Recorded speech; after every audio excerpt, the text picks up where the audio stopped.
Friends, ನಾನು ನಿಮ್ಮ Chetan bro ಮಾತಾಡ್ತಾ ಇದ್ದೀನಿ. ಬನ್ನಿ, ಪಟ್ಟಿ ಕೆಲಸ ಎಲ್ಲ ಕಂಪ್ಲೀಟ್ ಆಗಿದೆ. ಗೋಡೆ ಉಜ್ಜುತ್ತಾ ಇದ್ದಾರೆ ನಮ್ಮ ಹುಡುಗರು. ಗೋಡೆ ಉಜ್ಜೋದು ಎಷ್ಟು ಕಷ್ಟ ಅಂತ ತೋರಿಸ್ತೀನಿ ನೋಡಿ. ಸಿಕ್ಕಾಬಟ್ಟೆ ಧೂಳು ಬರುತ್ತೆ ನೋಡಿ.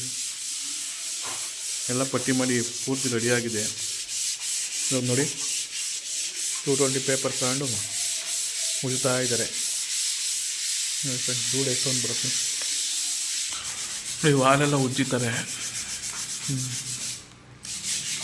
ಈಗ ಸ್ಟೇರ್ ಕೇಸ್ ಕೆಳಗಡೆ ಉಜ್ತಾ ಇದ್ದಾರೆ. ಸಿಕ್ಕಾಬಟ್ಟೆ ಧೂಳು ಬರುತ್ತೆ ಫ್ರೆಂಡ್ಸ್. ನೋಡಿ, ಧೂಳು ಉದುರ್ತಾ ಇದೆ. ಗೋಡೆ ಉಜ್ಜಿದೆ ನಮ್ಮ ಕೆಲಸದೆಲ್ಲ ಸಿಕ್ಕಾಬಟ್ಟೆ ತಲೆನೋವು ಕೆಲಸ. ನೋಡಿ ಎಷ್ಟು ಧೂಳು ಬಿದ್ದಿದೆ ನೋಡಿ ಫ್ರೆಂಡ್ಸ್. ಸಿಕ್ಕಾಬಟ್ಟೆ ನೋಡಿ. ಮಾಸ್ಕ್ ಹಾಕ್ಕೊಂಡು ಉಜ್ಜುತ್ತಾ ಇದ್ದಾರೆ. ನಮ್ಮ ಹುಡುಗ ಪ್ರೈಮರ್ ಮಾಡ್ತಾಯಿದ್ದಾನೆ ಇನ್ನೊಬ್ಬ.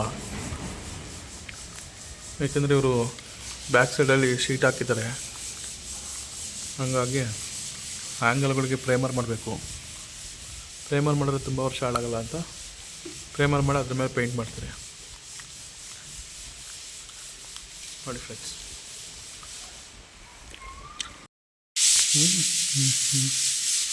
ನೋಡಿ ಫ್ರೆಂಡ್ಸ್, ಇನ್ನೂ ಉಜ್ಜಿತ್ತು ಕಂಪ್ಲೀಟ್ ಆಗಿಲ್ಲ, ಉಜ್ತಾನೇ ಇದ್ದೀವಿ.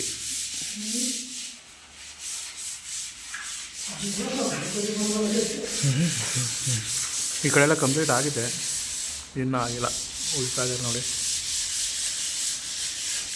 ನೋಡಿ, ಜೊತೆ ನಮಗೆ ಸಿಕ್ಕಾಪಟ್ಟೆ ಕೆಲಸ, ತಲೆನೋವು. ಬೇರೆ ಏನು ಕೆಲಸನೂ ಅಷ್ಟೊಂದು ಹಿಡಿಯಲ್ಲ.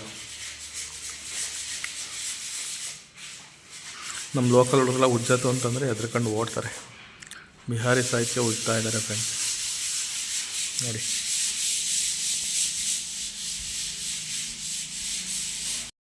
ನೋಡಿ, ಇದೆಲ್ಲ ಉಜ್ಜಿರೋದೆಲ್ಲ ಕಂಪ್ಲೀಟ್ ಆಗಿದೆ. ಸಿಕ್ಕಾಬಟ್ಟೆ ಧೂಳು ಬಿದ್ದಿದೆ ಕೆಳಗಡೆ.